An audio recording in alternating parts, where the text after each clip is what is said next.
कोकणातील प्रत्येक अपडेट जाणून घेण्यासाठी आजच माझे कोकणच्या सोशल मीडिया प्लॅटफॉर्मला लाईक, फॉलो आणि सबस्क्राईब करा. नमस्कार, मी प्रणाली भोसले. माझे कोकणमध्ये आपल्या सर्वांचं मनपूर्वक स्वागत आहे.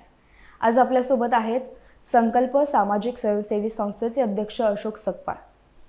नमस्कार सर. माझे कोकणमध्ये आपलं खूप खूप स्वागत. धन्यवाद. संकल्प सामाजिक स्वयंसेवी संस्था ही कोकणात कार्यरत असलेली एक सामाजिक संस्था आहे. या संस्थेच्या माध्यमातून गेली अनेक वर्ष शैक्षणिक सामाजिक क्षेत्रात विविध उपक्रम राबवले जात आहेत. तसेच व्यसनमुक्ती जनजागृतीचे कार्य देखील ही संस्था करत आहे. आज आपण संकल्प सामाजिक स्वयंसेवी संस्थेचे अध्यक्ष अशोक सकपाळ यांच्याकडून या संस्थेची सखोल माहिती घेणार आहोत. तर सर, संस्थेची स्थापना केव्हा झाली आणि ही संस्था स्थापन करत असताना नेमकं उद्दिष्ट काय होतं? संस्थेची स्थापना 1994 साली नवी मुंबई येथे झाली. मी राहणार नवी मुंबईचा. आम्ही ज्या परिसरात राहतो त्यामध्ये आशिया खंडातील सर्वात मोठी बाजारपेठ आहे नवी मुंबई कृषी उत्पन्न बाजार समिती. त्याच्यामध्ये 5 मोठे मोठे मार्केट्स आहेत. त्यामध्ये फळ भाजीपाला आणि धान्य मार्केट आणि कांदा बटाटा मार्केट. परंतु फळ भाजीपाला मार्केटमध्ये जी काय येणारी लोक इतर महाराष्ट्रातून देशातून तिकडची परिस्थिती पाहता आणि माझी शैक्षणिक पार्श्वभूमी आहे, मी ज्या गटातून बाहेर आलो, माझी परिस्थिती होती तेव्हाची शिक्षणाची, त्यासर्व एकंदर विचार करून विचार केला की आपण जर मला तर सामाजिक कार्य करायचं असेल तर काहीतरी माझ्याकडे पाठी बेस पाहिजे, काहीतरी पाहिजे. मग त्या विचारातून मग संकल्प सामाजिक संस्थेची, आमच्या संस्थेमध्ये स्वयंसेवक शब्द आहे. संकल्प सामाजिक स्वयंसेवी संस्था. स्वयंसेवी म्हणजे स्वतःहून केलेलं कार्य, कोणत्या लाभाच्या अपेक्षेने पकडतात. त्या संस्थेची स्थापना अशा प्रकारे झाली. आणि पार्श्वभूमी म्हणाल तर मी 4थीपर्यंत माझ्या खेड तालुका जिल्हा रत्नागिरी शिकलो. 4थीला नापास झालो. बाबाने, आमचे बाबा एक्स आर्मी, मिलिटरी रिटायर, घरची अतिशय गरीब परिस्थिती. आमच्या गावाला म्हणजे आमचे 3 चुलते, म्हणजे जवळजवळ 40-50 लोकांचा कुटुंब कबिला. त्याच्यामध्ये अतिशय गरिबी. त्यामुळे कसं बाबाने मला मुंबईला आणलं. 4थी नापास झालो. आम्ही कुर्ला राहायला गेलो. कुर्ल्यावरून 1991 साठी आम्ही तुर्भे नवी मुंबईमध्ये शिफ्टिंग झालो. संस्थेची स्थापना 94ची, पण 91 पासून 93 पर्यंत मी पाहिलं तेव्हा 2 मार्केट आले होते. काही मार्केट येणं बाकी होतं. परंतु तिकडची परिस्थिती पाहून मला काहीतरी एक उत्कट लागली, काहीतरी करूया. आपण तर शिक्षण माझं चालू होतं. शिक्षण चालू असतानाच मी 92ला डिग्री स्थापन घेतली सोमय्या कॉलेजमध्ये. पण तेव्हापासून जी कॉलेजला असं माझी काहीतरी ॲक्टिव्हिटी चालूच होती, पण त्याला बेस म्हणून संस्था स्थापन केली. आणि त्याच्यामध्ये मला म्हणजे तेव्हा मला जाणत नव्हतं मी काय बनावं, पण एवढं लक्षात होतं की मला मोठं बनायचं आहे, मला कोणतरी मोठं बनायचं आहे. आणि मी 92ला जेव्हा डिग्री घेतली त्यानंतर माझ्या डोक्यात दाखवलं की आपल्याला तर मोठं बनायचं असेल क्लास 1 अधिकारी बनलं पाहिजे. क्लास 1 अधिकारी बनायचं म्हटलं तर माझ्याकडे वेळ फार कमी होता. माझ्याकडे 4 वर्ष शिल्लक होती. आणि त्यासमोर माझ्याबरोबर मला पण व्हायचं होतं आणि माझ्या ह्या कोकणी बांधवांना करायचं होतं. ह्या सर्व उद्देशातून आणि मार्केटमध्ये जे आपला तो उद्देश आहे संस्थेचा, बालकामगार, एड्स नियंत्रण, त्यावेळेला एड्सचा खूप मोठा प्रादुर्भाव होता त्या काळामध्ये. हा मार्केटमध्ये. आणि मार्केटमध्ये बाहेरचे देशातून कामगार यायचे, पश्चिम बंगाल, 19 आणि त्यामध्ये मी बघायचो परिस्थिती, म्हणजे एड्स झाला वगैरे माणसं मरायची. मग ती तिथून स्वच्छता, बालकामगारांचा हटप, ते बालकामगार जास्त होते, एड्सचं प्रमाण जास्त होतं आणि शिक्षण माझ्या डोक्यातलं भूत. त्यातून बोलून मी तो बेस एक उद्देश तयार केला आणि संस्था स्थापन केली. आणि अशा प्रकारे आम्ही ते संस्थेचा, म्हणजे हा आमचा उद्देश आहे की आम्ही ज्या समाजात राहतो, समाजात माझं काहीतरी कर्तव्य आहे, माझं काम आहे. त्या समाजाप्रती असलेली भावना मनात ठेवून मी संस्थेची स्थापना करी आणि आमचा हा उद्देश आहे. आम्ही आतापर्यंत 2024पर्यंत 25पर्यंत हा उद्देश घेऊन पुढं कामकाज करतोय. अगदीच. आता तुम्ही म्हटलात की तुमचं मूळ गाव आहे खेड आहे, तर खेडमध्ये तुम्ही कुठल्या गावातले आणि तिथलं बालपण तुमचं कसं होतं? मी खेड गावामध्ये म्हणजे मुक्काम पोस्ट तळे म्हसोबाची वाडी. इथं माझा जन्म बँगलोरचा. माझे वडील आर्मीमध्ये तेव्हा त्या बेस कॅम्प होता त्यांचा बँगलोरला. माझा जन्म बँगलोरचा. नंतर मी आलो, बालपण माझं गेलं म्हसोबाची वाडीमध्ये. आम्ही 1ली ते 4थी माझी शाळा होती, माझी आवडती शाळा अजून आहे, मुक्काम आपल्या जिल्हा परिषद शाळा तळे झोळीची वाडी. मी आता इतर गावाला गेलो तर तारून बघतो ही माझी शाळा. आणि म्हणजे अतिशय प्रेम तेव्हा, ते आमचे बदळे गुरुजी होते, खूप अतिशय प्रेम दिलं. आणि मी शिकत असताना पण त्यावेळेला गरिबी असल्या कारण तेव्हा पण डोक्यात काहीतरी होतं. माझं मूळ गाव बोललो, तिथं शिक्षण झाल्यानंतर मुंबईला गेल्यानंतर हे कामकाज सुरू झालं, आपलं संस्थेचं कामकाज सुरू झालं. आणि आताही मी नोव्हेंबरात आम्ही कामकाज करत असतो. म्हणजे 94ला आम्ही जी स्थापना केली पहिली, SSC व्याख्यानमाला आमची एका शाळेच्या एका हॉटेलच्या टेरेसवर झाली की मला बेस माहिती नव्हतं म्हणजे नक्की काय करावं, शाळा हॉल देतील की नाही देतील वगैरे वगैरे. मग सत डोक्यात आला पण आपल्या आमच्या समोर एक मोठं हॉटेल होतं, ते मोठं विस्तर असं टेरेस होता. आम्ही तेव्हा नवीन होतील जवळ 12 ते 13 हायस्कूल होतं आणि तेव्हा खूप पटसंख्या खूप मोठी होती. 7 दिवस मी SSC व्याख्यानमाला कार्यक्रम केला होता. माझ्या माहितीप्रमाणे मला पूर्ण आठवत नाही आता, परंतु एक 1200 1300 ते 1500 आसपास पोरं होती. 7 दिवस. आणि आता जे आमचे शिक्षक आहेत कैलास चव्हाण सर, सुभाष जगताप सर, हे तेव्हापासून माझ्या बरोबर आहेत. अगदी म्हणजे आजच्याही लेक्चरला कालच्या शनिवारचे ते होते, ते तेव्हापासून माझ्या बरोबर आहेत. मी 7 दिवस कार्यक्रम करायचो. आणि मुख्य गोष्ट म्हणजे फ्री ऑफ कॉस्ट, आम्ही मोफत बोलणार नाही, निःशुल्क. त्यावेळेला विद्यार्थी खूप मोठं. आणि 94 पासून 2014 पर्यंत SSC व्याख्यानमाला आमची नोव्हेंबर होत होती.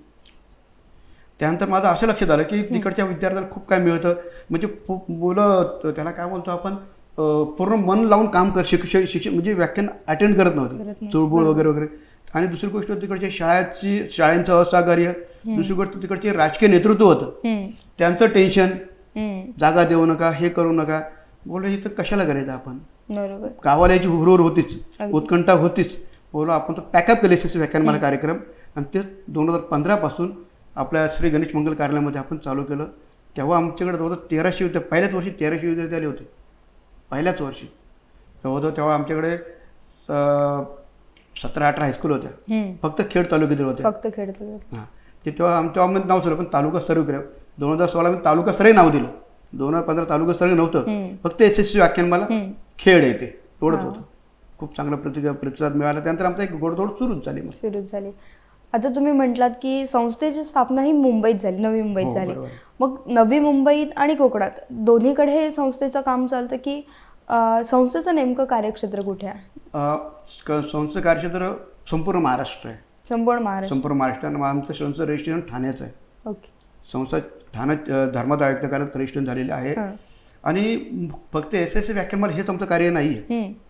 1994 आम्ही जेव्हा कार्य सुरू केलं तेव्हा सर्वात प्रथम चालू काम काय केलं तर तेव्हा ज्या म्हणजे जून जुलैमध्ये शाळा सुरू होतात, तर त्यावेळेला मी जो शिकलो 10वीला, मला काही प्रसंग आठवतो मला की 10वीची फी भरा, म्हणजे शाळेचे फॉर्मचे पैसे भरा, तेव्हा 49-50 रुपये काहीतरी होते, आठवत ना मला आता. परंतु मला सांगायला अभिमान वाटेल, मी हॉटेलमध्ये काम करून शिकलेलं आहे 4थीपासून 7वीपर्यंत. आणि 8वीपासून 10वीपर्यंत मी इतर ठिकाणी काम केले. परंतु 10वीचं फॉर्म भरता मला आठवतं, फॉर्म भरण्यासाठी पैसे नव्हते. माझे वडील मिलिटरी रिटायर होते, त्यांना पेन्शन होती, परंतु काही आर्थिक त्यांची अडचण असेल माझ्या पालकांची. परंतु मला एकदम असंच कोणतरी भेटला, मला तेव्हा पुस्तकाचं खूप वेळ होतं. मला जर 2 पैसे बाबांनी काही दिले तेव्हा 1 पैसा 2 पैसे 4 पैसे चालायचे, खूप पैसे स्वस्तही होती. तुम्ही गोष्टीची पुस्तकं घ्यायचं. मला वाचनाचा प्रचंड छंद होता. मला 10वीचे पैसे माझ्या कोणत्या माणसाने भरले होते. मला चल मी पैसे भरतो, मला तो प्रसंग आठवतो.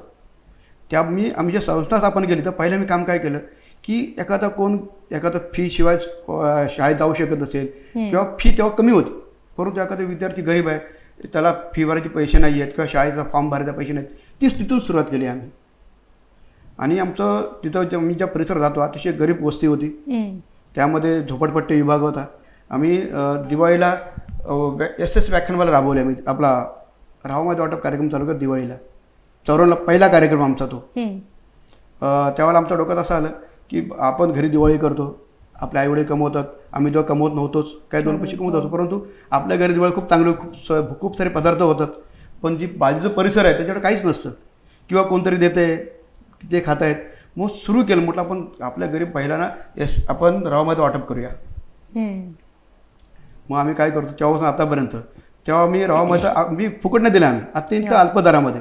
तेव्हा का ते 4 ते 5 रुपये 2 किलो रवा 2 किलो मैदा, ती संकल्पना राबवली. आणि आता जो ऑक्टोबर 2024ला कार्यक्रम केला तेव्हा आमचा रवायचा भाव होता 20 रुपये, मैद्याचा भाव होता 20 रुपये, जो की हालाकी आता जे प्राईस आहे 50-60 रुपये. म्हणजे तो जो टेम्पो कार्यक्रमचा तो तसा चालू राहिला. त्यानंतर SSC व्याख्यानमाला झाली. त्यानंतर कॉलेजच्या पोराची फी भरायचा कार्यक्रम चालू असतो आमचा. आणि ही जे कार्यक्रम असतात ना आपले, तो स्वच्छता मोहीम, बालकामगार दिवशी होतो, तो दरवर्षी कॅम्प घ्यायचो तिथे आम्ही. एड्ससाठी आमचे डॉक्टर्स यायचे. एड्ससाठी आम्ही ते आमच्या मार्केटमध्ये एक टपरी उभी केली होती. आठवड्यात 2 डॉक्टर तिथे यायचे आणि फुकटमध्ये फ्री ऑफ कॉस्टमध्ये डॉक्टर येणार, काही ठराविक वेळ बसणार, जे कोणाला गरज आहे ते जाणार, त्यांचे उपचार घेणार, त्यांच्याकडे कोण निःशुल्क देणार. हे उपक्रमचं जवळजवळ 2006 पर्यंत चालू होतं. 2006 नंतर आम्ही स्वच्छता मोहीम, बाल कामगार शिबिर आणि एड्स नियंत्रण आम्ही तो बंद केलं, कारण तेव्हा एड्सची थोडीशी तीव्रता कमी झाली होती. त्यानंतर आमचे प्रोग्रामचे बंद झाले. परंतु राव माहिती वाटप, SSC व्याख्यानमाला आणि विद्यार्थ्यांना मदत हे आमचं कामकाज सुरू होतं. त्यामध्ये अजून सांगत राहिलं माझं, ज्येष्ठ नागरिक, आपल्या समाजाचे ज्येष्ठ नागरिक आहेत. आम्ही जेव्हा राव माहिती वाटप कार्यक्रम करायचो, आम्ही समाजामध्ये जे 60 वर्षाचे वृद्ध आहेत, ज्येष्ठ आहेत, ते तहसीलदार कार्यालयामध्ये त्यांना ओळखपत्र मिळायचं. त्या ओळखपत्राच्या अनेक सवलती होत्या. आम्ही काय करतो, तर तहसीलदार कार्यालयामध्ये ठाणे तिथं जाऊन फॉर्म आणून त्या नागरिकांचे फॉर्म भरून घ्यायचो, त्याचे डॉक्युमेंटेशन घ्यायचो, त्यांचे आथरुटे घ्यायचो आणि सर्व आयडेंटिटी कार्ड तयार करून त्या राव माहिती वाटप कार्यक्रमामध्ये हा आमचा कार्यक्रम संपायच्या अगोदर त्यांचे कार्ड डिस्ट्रीब्यूट करायचो, त्यांचा सत्कार करून. म्हणजे ज्येष्ठ नागरिक, म्हणजे आताची आपण कौटुंबिक परिस्थिती पाहिली, विभक्त कुटुंब परिस्थिती आहे. ज्येष्ठ नागरिक बिचारे आपापल्या ह्याच्यामध्ये चिंतेमध्ये असतात की काही मुलं बघतात, काही मुलं बघत नाहीत. म्हणून त्यांना ह्या वयामध्ये कुठंतरी आत्मसन्मान प्राप्त व्हावं म्हणून मी आणि आमचे पाहुणे कोण आतापर्यंत एक टेम्पो राहिले, एक विशेष राहिले. आमचे प्रमुख पाहुणे म्हणजे कधी आम्ही कुठल्या राजकीय नेत्याला कधीच नाही बोलवलं. आमचे एक पोलीस अधिकारी, वकील, डॉक्टर हे आमचे गेस्ट राहिले आहेत. त्यांचा उद्देश असा, प्रशासकीय अधिकारी, आमचा उद्देश असा की जर डॉक्टर वकील आले की ज्येष्ठ नागरिक त्याची गरज असते, बाबा डॉक्टर जातो, पोलीस स्टेशनला जातो, म्हणजे एक त्याची भावना निघून जावी आणि त्यांच्या हातामध्ये त्यांचा सत्कार करायचो. त्याला आम्ही ते एक सर्टिफिकेट द्यायचो ना आणि कार्ड द्यायचो आणि फोटो काढून पेपरवर देऊन टाकायचो. आम्ही पेपरात बातमी यायच्या, त्यांना ते पेपर घरी पोहोचवायचो. काका तुमचं नाव आलं बघा, सर ठेवा, साहेब. ते लोक फोटो म्हणजे मोठा फ्रेम करून ठेवायचे. म्हणजे एक खूप आठवणीचा क्षण असतो. हा आम्हाला आमचा टिपायचा होता, घ्यायचा होता. अजून त्यांचे फोटो आमच्याकडे आहेत.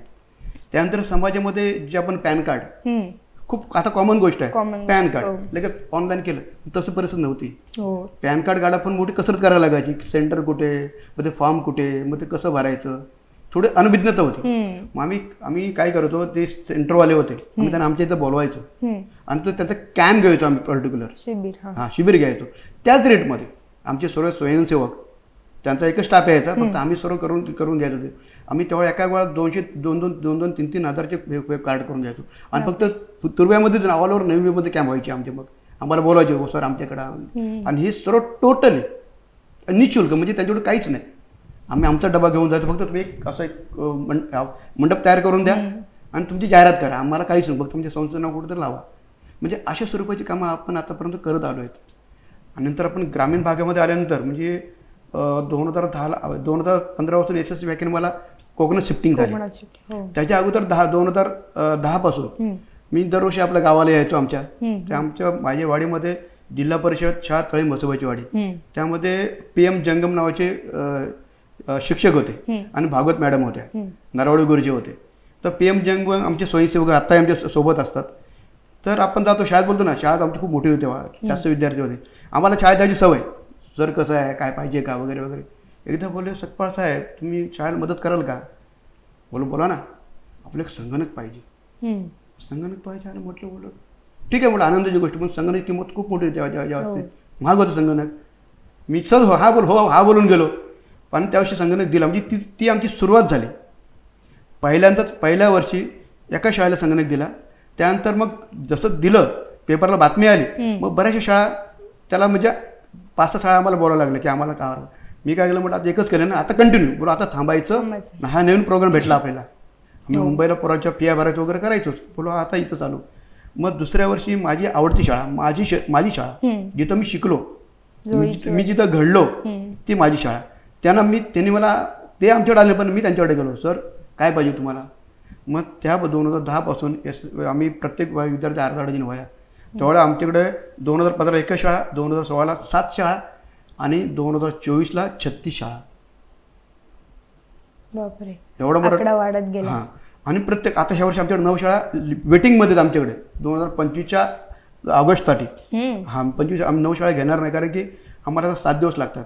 तेव्हा आम्हाला 1 दिवस लागायचा, नंतर 2-3 दिवस करता 7 दिवसवरती आलो आहे. परंतु कॉमन म्हणजे प्रत्येक विद्यार्थ्यांना अर्धा वेळा फिक्स. मग पहिला बसवाची वाडीला संगणक दिला, नंतर झोलीची वाडीला दिला, म्हणजे असं प्रत्येक. आतापर्यंत आम्ही 23 शाळांना संगणक दिलेलं आहे. जवळजवळ 16 आहे शाळांना मी प्रिंटर दिलेलं आहे. दरवर्षी एक संगणक फिक्स असतो. हम्म. नंतर आमच्या धनगर वाडी वस्ती आहे, हम्म. तिथे गरीब विद्यार्थी आहेत, आम्ही त्यांना गणवेश देतो. मला एक प्रसंग आठवतो. पहिला आम्हाला डोंगर जायला खूप म्हणजे वेळ कमी व्हावा, म्हणजे आम्ही काय करतो, तुम्ही विद्यार्थी खाली घेऊन या. म्हणजे ॲक्च्युली आम्हाला सांगायची इच्छा नव्हती, पण वेळ जातो ना, रस्ता नव्हता, आम्हाला चालत जावं लागायचं वरती. एवढं सामान घेऊन आमची तळे धनगरवाडी खूप उंचावर डोंगरावरती आहे. कालक्यावर तुम्हाला चालत जायचं लागायचं. पहिला म्हटलं काय करा, आम्ही त्या विद्यार्थी खाली झोरीच्या वडीत बोलवायचो. तेव्हा विद्यार्थी एक 22 विद्यार्थी असतील, आम्ही त्यांना गणवेश द्यायचो, वाया द्यायचो. मला एक प्रसंग आठवतो, ते जे पालक होते, काही म्हणजे पालक मुंबईला, वडील मुंबईला, पण आई, त्याचे चुलते मालते, आजी, म्हातारी, कोतारी वगैरे हे लोक एक गणवेश घ्यायला सर्व कुटुंब खाली यायचं. एक गणवेश घ्यायला त्या मुलीचं कुटुंब यायचं. केवढा आनंद. कितीचा असेल तो, हार्डली 200, 300, 400 बस नेव. पण ते म्हणजे तू पाहिलं चेहरे, अरे जाऊ दे आपले पैसे, समाधान. पण तो आनंद आमचे तो खूप वेगळा अवर्णनीय आनंद असायचा. तो प्रयोग आताही चालू आहे आमच्याकडे. दरवर्षी काही शाळांना संगणक असतो, काही गणवेश, दप्तरं, हा आमचा उपक्रम चालू असतो. आम्ही तुम्हाला सांगतो, त्यावेळेला बसायला बाकडे नव्हते. पहिले बाकडे माझ्या झोडीच्या वेळी शाळेत, आम्ही पण खाली बसतो, शेणे जागे बसायचो. मी बाकडे दिले ते. आणि आमची बोरोची हायस्कूल एक आहे, जिल्हा परिषद शाळा आहे, 2 शाळांनी तेव्हा 50 बेंच दिले होते. आम्ही त्यावेळेला लाकडी बोर्ड असायचे, ब्लॅकबोर्ड फळे. हो. हां, मग आम्ही ते मुंबईवर ते दुसरे चांगल्या क्वालिटीचे बोर्ड आणायचो. ते मी 13 बोर्ड दिले शाळेनं आम्ही जिल्हा परिषदेच्या. पोरं शिकली पाहिजे, पोरं वाढली पाहिजे, त्यांना काहीतरी मिळालं पाहिजे, अशा प्रकारे. आणि जर आपण बोलत गेलो तर आमच्या तळ्यामध्ये तळा कॉलेज आहे आमचं. तर त्या तळा कॉलेजचे मला ते शिक्षक बरोबर प्राध्यापक आहेत चव्हाण सर, आणि प्रिन्सिपल आहेत कांबळे सर. ते आम्हाला त्या पोरांचं कौतुक सांगायचे की हे लोक एवढा खूप लांबून येतात, सकाळी बॅटरीवर उतरतात, म्हणजे खाली अंधारातून, म्हणजे वाघाचा सुळसुळाट तेव्हाही होता, आता पण आहे. परंतु पोरांची शिक्षणाची जिद्द एवढी कठोर की पोरं एवढं चालत यायचे, नंतर भारी एस टी भेटणार, नंतर शाळेमध्ये येणार, कॉलेजमध्ये येणार. पण आम्ही बोलतो, त्यांचं असं म्हणणं होतं की आम्हाला पट पाहिजे, तर पट टिकलं तर आमचं कॉलेज टिकेल, मान्यता टिकेल तर आमचं कॉलेज बंद होणार आहे, म्हणजे आम्ही बेरोजगार होणार. मग आम्ही प्रत्येक शाळेमध्ये जातो, बाबा तुमचे विद्यार्थी आमच्याकडे येऊ द्या. पण पालकांचा त्याने अनुभव आम्हाला सांगितला की काही पालक असं म्हणतात की जाऊ दे, पोरगं 10वी शिकल्यानं बस झालं, आता काय मुंबईला जाईल, 10-12ची नोकरी करेल, लग्न करून देऊ. सेम परिस्थिती मुलीची. कारण काय, तर आमच्याकडे पैसेच नाही, शिकू कुठून. म्हणजे शिक्षक गॅरंटी घ्यायचे, हो तुमचं बोरं तर पाठवा. बरोबर. मग ते आम्हाला बोलून घेतलं होतं, सकाळचं 4 पोरं येतो, अशी परिस्थिती आहे, आम्ही त्यांना आणलंय, मदत कराल का. बोल किती फी आहे, 6,500 रुपये. सर दिली. तेव्हापासून आतापर्यंत आम्ही दरवर्षी कॉलेजच्या पोरांची, आणि इथंच नाही, मुंबईसून हा प्रोग्राम आतापासून मुंबईसून आहे, आम्ही आतापर्यंत 710 पोरांची फी भरली आहे. हे सांगूनही जाहीररित्या. परंतु एक आनंद आहे की आपण कुणाची, म्हणजे माझी कुणीतरी फी भरली होती. बरोबर आहे. आता तुम्ही कोणाची फी भरता. आणि मी तर बोलतो, हे सतत असं कार्य असं सुरू राहू दे, भगवंत मला बळ द्यावं जास्त लोकांची फी भरण्यासाठी. नवी मुंबईपासून सुरुवात झाली आणि आता अगदी कोकणात, रत्नागिरी, दापोलीमध्ये, रायगडमध्ये तुम्ही हे कार्य करताय. सुरुवात तुमच्या फीपासून झाली आणि आता तुम्ही अशा अनेक विद्यार्थ्यांसाठी काम करताय, शैक्षणिक साहित्य देताय. संकल्प सामाजिक स्वयंसेवी संस्थेचं हे कार्य अतिशय मोठं आहे कोकणातल्या विद्यार्थ्यांसाठी तरी. कारण कोकणात विद्यार्थी आहेत जे असे बरेच विद्यार्थी आहेत ज्यांना शिकण्याची आवड असते, पण आर्थिक परिस्थितीमुळे ते शिक्षण घेऊ शकत नाहीत. आणि तुमची संस्था ते कार्य करते, त्यांना शिक्षण देण्याचं कार्य करते. संकल्प सामाजिक स्वयंसेवी संस्थेचं कार्य आपण असंच जाणून घेणार आहोत. त्यांचा संकल्प काय आहे पुढील वर्षासाठी ते देखील जाणून घेणार आहोत. पण त्याआधी वेळ झाली एका छोट्याशा विश्रांतीची. तुम्ही कुठेही जाऊ नका, पाहत रहा फक्त माझे कोकण. खेडमध्ये साकारलंय कोकणच्या वैभवशाली निसर्गाला साजेसं अलिशान साई रिसॉर्ट. सेलिब्रेशन असो व लग्न सराई, इथं होईल आपल्या अविस्मरणीय क्षणांची साठवण. हायटेक रूम्स सोबत कोकणी चवीचा स्वादिष्ट साज, पंचतारांकित क्लब हाऊस सह लुटा बोटिंगची मज्जा. साई रिसॉर्ट, आपल्या आनंदी क्षणांचा सोबती. विश्रांतीनंतर माझे कोकणमध्ये पुन्हा एकदा स्वागत. आज आपल्यासोबत आहेत संकल्प सामाजिक स्वयंसेवी संस्थेचे अध्यक्ष अशोक सकपाळ आणि आपण या संस्थेबद्दल त्यांच्याकडून विस्तृत माहिती जाणून घेत आहोत. तर सर, तुम्ही आता म्हटलात की वेगवेगळे उपक्रम आपण राबवतो या संस्थेमार्फत. महिलांसाठी असतील, एड्स ग्रस्तांसाठी असतील, ज्येष्ठ नागरिकांसाठी, विद्यार्थ्यांसाठी. तर ह्या वेगवेगळ्या उपक्रमांमधून किती लाभार्थ्यांनी या उपक्रमांचा लाभ घेतलेला आहे? आतापर्यंत आम्ही जो आपला एड्स निवारण हा जो कार्यक्रम घ्यायचो 2006 पर्यंत, तर सरासरी एका कार्यक्रमात म्हणजे एकाच आमच्या कॅम्पमध्ये वर्षातून 2 कॅम्प घ्यायचो आम्ही. एक 150-200 लोकांची उपस्थिती तिथं असायची. परंतु 200 तर पकडले एका वर्षी, म्हणजे एका वर्षाला 400 झाले. ह्याच्यामध्ये नाहीच म्हटलं तर एक 8-9 हजार लोक त्यामध्ये त्यांनी लाभ घेतला एड्स निवारणाच्या ह्याच्यामध्ये. स्वच्छता मोहीम तर आमची पहिल्यापासून चालूच होते. आपण त्याच्यावर आकडेवारी माझ्याकडे नाही आहे. परंतु जर आपण डायरेक्ट आपण जर यशस्वी व्याख्यानमालेवरती आलो, आतापर्यंत 94 पासून 2025ची जानेवारीची यशस्वी व्याख्यानमाला, याच्यात आमच्या जवळजवळ पोरं होती 550 आणि 30 म्हणजे 30,500 विद्यार्थ्यांना आपण लाभ घेतलेला आहे. बापरे. 30,500 विद्यार्थी आमच्या यशस्वी व्याख्यानमाला लाभार्थी ठरलेले आहेत. त्यापैकी 711 विद्यार्थ्यांना आतापर्यंत आम्ही पारितोषिक दिलेलं आहे मुंबईपासून आतापर्यंत.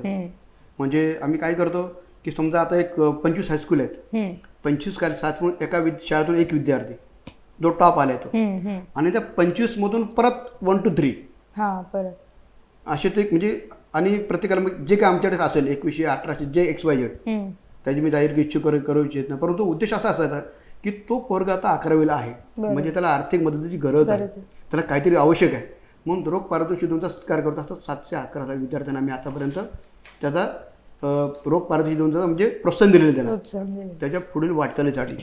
त्यानंतर आम्ही ती वार्षिक फी आम्ही 130 विद्यार्थ्यांना आतापर्यंत कॉलेजच्या पोरांची शाळेच्या पोरांची नाही तो उल्लेख करतच नाही, कॉलेजच्या पोरांची फी भरलेली आहे. त्या ह्याच्यामध्ये आत्ता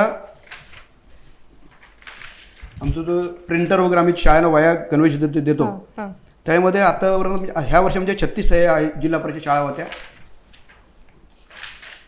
त्यामध्ये आतापर्यंत 7,800 विद्यार्थ्यांचा वाया वाटप करण्यात आलेला आहे. 7,800 विद्यार्थी, 650 विद्यार्थ्यांना गणवेश, 650 विद्यार्थ्यांना दप्तर वाटप करण्यात आलेले आहेत. जिल्हा परिषद 23 शाळांना संगणक, 10 शाळांना प्रिंटर, 2 शाळांना 50 बाक, 13 ब्लॅकबोर्ड. अशा हा उपक्रम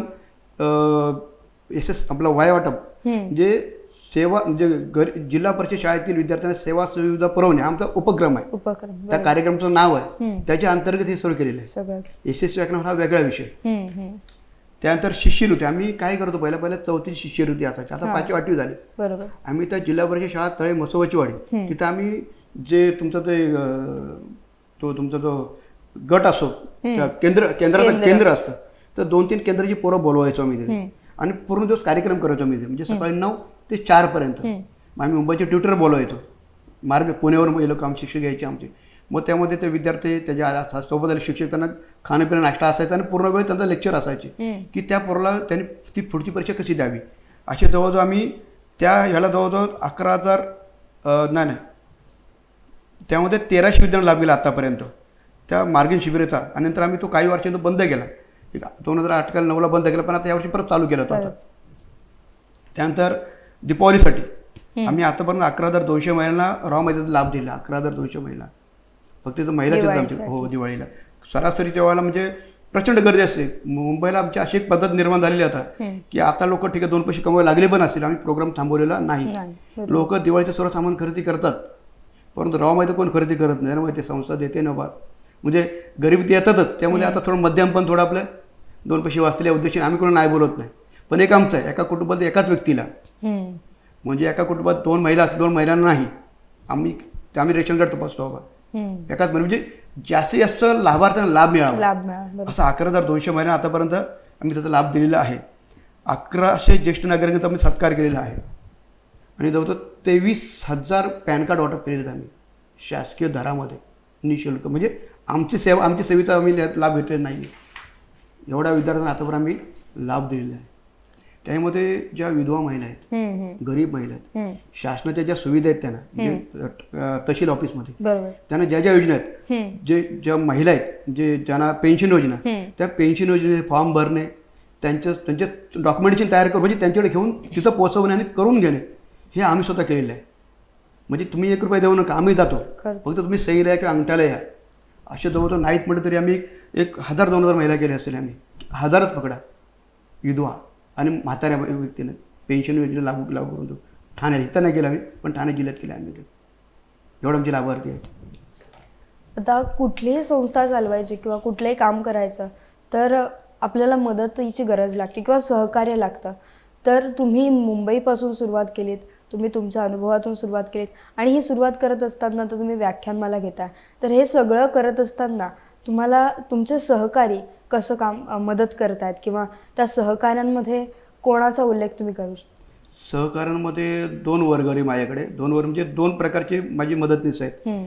एक माझे एक नंबरचे मदतनीस नाहीत, ते माझे गुरुबंधू आहेत किंवा माझे ज्येष्ठ आहेत, ज्यांनी जे माझ्या संस्थेचं कार्य बघून, माझ्या कामामध्ये असलेली इमानदारी बघून मला जे जॉईन झाले. त्यामध्ये एक आहेत अतिशय मोठी व्यक्ती म्हणजे डॉक्टर एम शेट्टी म्हणून. M Shetty CA chartered accountant आहेत. म्हणजे आमच्या संस्थेचा लेखाजोखा त्यांच्याकडे असतो, जमा करतं. त्या संस्थेची स्थापना 94 पासून आतापर्यंत. म्हणजे लोन फ्रॉम ट्रस्टी म्हणजे रुपया म्हणजे देणगी नाहीच, आम्हीच टाकतो. पण रुपया जमा झाला तर खर्च 10 रुपये आहे. म्हणजे 9 रुपये ट्रस्ट म्हणजे आम्ही लोन दिलं आहे संस्थेला. म्हणजे ते आमचे लेखाजोखा तपासणारे डॉक्टर म्हणजे एम शेट्टी चार्टर्ड अकाउंटंट आहेत आणि डॉक्टर राजेश ओतूरकर, हे 2 व्यक्ती असे आहेत. ह्या 94 पासून आतापर्यंत नवी मुंबईपासून खेडपर्यंत त्यांनी माझी पाटण्या सोडलेली. 2015 पासून जे यशस्वी व्याख्यानमाला चालू केला, मॅडम सांगायला मला आनंद वाटतो की 1200-1300 पर्यंत खाऊ आणतात शेट्टी सर. एवढं श्रीमंत आहेत पण अतिशय नम्र. त्यांचा फोटो पाहा तुम्ही. ते व्यक्ती त्यांचं म्हणजे आमच्या पोरांना नाश्ता देतो आम्ही, ड्राय देतो. जेवण देत नाही. जेवण द्यायचं कारण काय म्हणजे वेळ जाईल म्हणून आम्ही ड्राय नाश्ता देतो. 2 लाडू, एक कचोरी सकाळी आणि संध्याकाळी बिस्किट. म्हणजे समजा जर 1000च पोरं असतील किंवा 500च पोरं पकडा तर म्हणजे 2 वेळचा नाश्ता म्हणजे 4 वेळचा नाश्ता हे एम शेट्टी सर तिथून पॅकिंग करून इथे घेऊन येतात स्वतःच्या कारने. सोबत डॉक्टर राजेश ओतूरकर येतात. मुलांना रायटिंग पॅड लागतं, पेन लागतं, तर सर्व ते देतात. जे त्याला व्हॅल्यू नाही परंतु तिथे येतात. महत्त्वाची गोष्ट 4 वाजता निघतात, 7 वाजता पोहोचतात, पोरांना आशीर्वाद देतात, परत मुंबईला निघून जातात. हे 2 माझ्या जीवनामधले अतिशय मोठे व्यक्ती. आणि माझे सहकारी म्हणाल, माझे स्वयंसेवक म्हणजे मुंबईला माझा एक सहकारी आहे शांताराम धनावडे आणि भानुदास गायकवाड, अंकुश सकपाळ.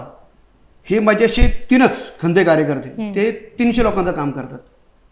हे ते माझे एक PM जंगम, राजेंद्र तांबट, विक्रांत सकपाळ माझा पुतण्या आहे. आता युवा तरुण आहे तो, परंतु यशस्वी व्याख्यानमाला असेल, वाया वाटप कार्यक्रम असेल, हे कार्यक्रम तयारी 2-2 महिने अगोदर असते आमची. यशस्वी व्याख्यानमाला एका शाळेत आम्हाला 10 वेळा फोन करायला लागतो. मी स्वतः पहिल्यांदा जातो फॉर्म द्यायला, पण बाकी प्रक्रिया विक्रांत सकपाळ करतो.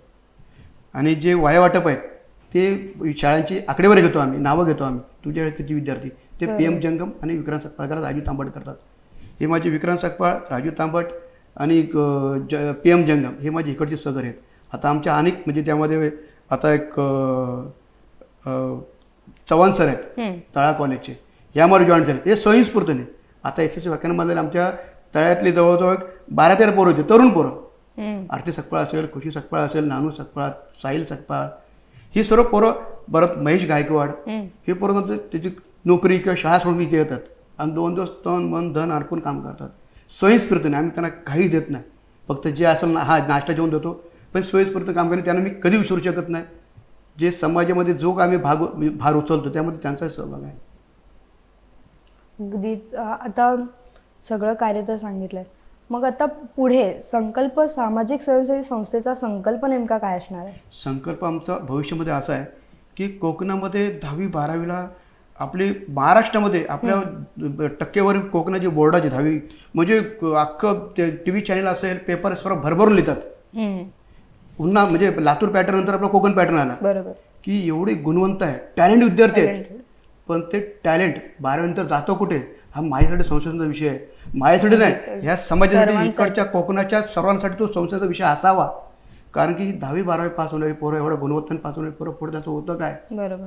महाडिकसारखे काही अधिकारी IAS होतात, बाकी कुठे जातात? मला स्वतः ऑफिसर, मला क्लासवर व्हायचं होतं, IAS किंवा डेप्युटी कलेक्टर व्हायचं होतं मला, पण मी नाही झालो.